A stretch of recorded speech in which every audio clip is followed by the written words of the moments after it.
one, go. Hello, everybody. It's Spike Mike, and I am here with my good friend Michael Fairchild for Hello. another episode of Wisdom Sucks. And so, as you know from, well, maybe you don't if you didn't watch any of my other videos, but if you have, then you know that basically I ask a couple simple questions, and we get to hear a story from my guest, or not, or commentary, or however it flies, because we don't plan this shit. I've been told that one-word answers are cool. Exactly. An interviewer's nightmare, because it makes them think about how they're going to carry the episode. Ha! Anyways, Michael, so the title, Wisdom Sucks. It kind of elicits and influences a little bit of an idea when you hear that. So I'll ask you a simple question. Is there a time in your life where wisdom or the lack thereof created an event or some sort of story you'd like to share with our viewers? Ooh,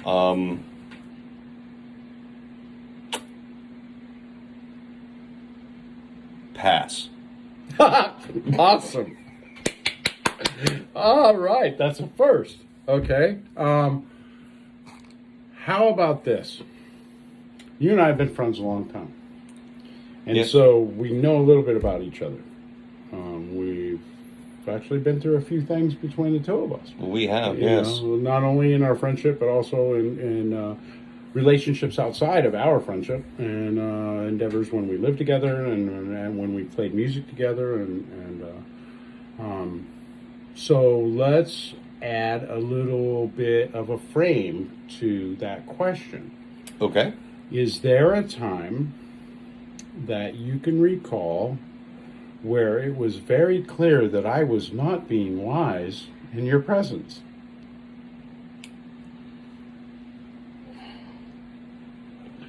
Okay, so the wisdom that I'm going to remark upon now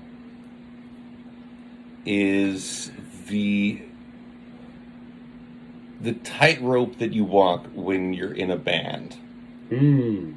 And everyone has their say, obviously, because it's not a dictatorship. But sometimes less than ideal ideas get put forth. Ooh.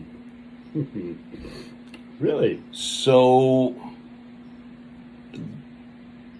the wisdom I learned from you, dear Spike, is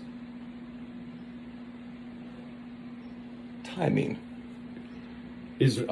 Timing. Timing. The timing of the Oh. sentence. Oh, so okay. So then maybe it sounds like you're referring to an element of wisdom that is called diplomacy.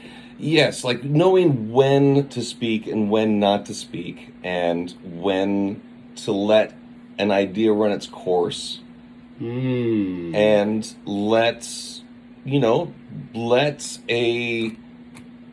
try an idea, no matter what you think of it, and let it execute. I see. And then be the judge at the end. So then basically let that said idea live and die a natural death. Exactly. Oh. And that's also like, in terms of wisdom, that you get some really good stuff going on with that. And you get other ideas. And I guess the wisdom from that situation really is to allow everyone to have kind of like let the ideas flow. Always be yes. And then, like, once all the ideas are out, then start editing back. Don't start editing, like, at the first time. So then that would mean that basically the precursor to this kind of a lesson would be open-mindedness. I would say open-mindedness is very much a good, like, thing to have, just in life in general. In bands in particular.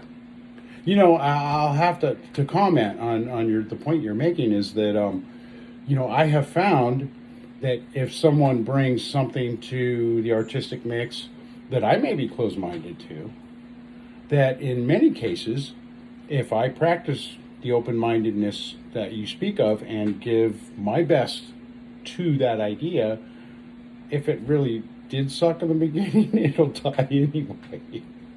So I can be right in the end if I practice open-mindedness in the beginning. And I can say, too, that I have experienced that and felt that, and that when I open my mind and give it my best unfettered effort, there have been times when it's come out way better than I ever imagined. Well, I think also is that like we as artists like have a position and a view and an idea of what the art should be, and if you didn't have that, why are you in a band in the first place? But it's kind of like you can't allow that to be a hard-headed shell around you. There's a time to punch through with your ideas, but like, you know, also be like really open to other things. So it sounds like that this is something that can help develop courage as well, I would say yes. and faith in your ability to create art. Once you've thrown some stuff out, and even if it wasn't accepted, you continue to do it and you continue to do it until it works. Yep, I would say so. Very It's also cool. it's a fine balance to go back to the kind of the tightrope thing. It's like it's a balance between like your artistic vision of what you think is supposed to go on and what is actually going on, and how do you get those two to kind of like wobble together? You know, I like the tightrope analogy, but when you mentioned that, all I could see is this big, playful cat batting at the string you were walking on. Dude, cats make everything better. What I gotta say. Yeah, artistic, right? Oh, boy. Okay, you know what? That's awesome. I like that. I agree. That is completely Yeah. awesome. So, with that, I'm going to say this draws to an end another episode of Wisdom Sucks with my friend Michael Can I Church. interrupt Please, real quick? please Sorry, interrupt like, and can I? You know, you asked me a insert. question, and can I like ask you a question back at you? Oh, of course. When was the last time you felt passionate about something in the moments that lit that like moved you almost to tears? Well, when you use the frame, the term passionate, I think anyone that knows me personally knows I'm a pretty passionate guy, and you are a beautiful example of someone who knows me that well. You know, the thing about passion is oftentimes it's framed in a positive sense, and I don't always feel that's fair. I think sometimes when someone is passionately opposed to something, it can transfer into anger, and it's very borderline with it being anger or called passion or whatever. But I think many times that for me, I will identify something as anger when it's really just a very strong, passionate response. Okay. So, to pull this back on the topic, when was the last time Oh, boy. you got passionate about something? Well, the last time that I experienced that level of passion. Okay, I don't want to talk about the first thing that came to mind because it's a very negative and terrible thing. Okay, good to skip that. So I'm going to talk Second about... to last. I'm going to talk about something that I feel very passionate about and that helped me tremendously. When the fire destroyed my home last October, I was in a dark place mentally and emotionally with my faith and humanity. You know, I really had a difficult time with what was going on in our world around us. And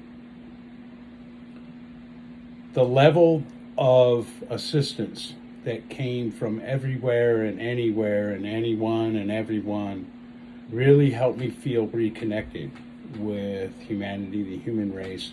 It helped Connections me are a wonderful thing. Yeah, and And, one of the things that I need to say, because I don't do this very often, is I don't give myself credit much for the things that I do out in the world with people and stuff. And someone reminded me that, dude, you need to remember that the reason why so many people came out of the woodwork is because those are the seeds you planted.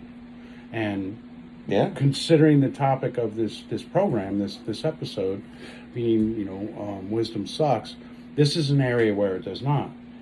Is because we've all heard that you reap what we sow, that what you put out there. And here's one of those times where my good deeds of the past overshadowed maybe the negative ones, the not so good ones. And the assistance that I received really helped me recenter and re-zero my mindset and help me understand how much we all have going forward. That sounds like an excellent, a very, very good thing to be passionate about and to reconnect with your passion, dude. Fuck yeah. Thank you, brother. Hell yeah. Word. Yes. So, thank you for watching Wisdom Sucks with our friend Spike Mike. Who's passionately loves his friend, Michael Fairchild. Y'all be good to you now. You hear?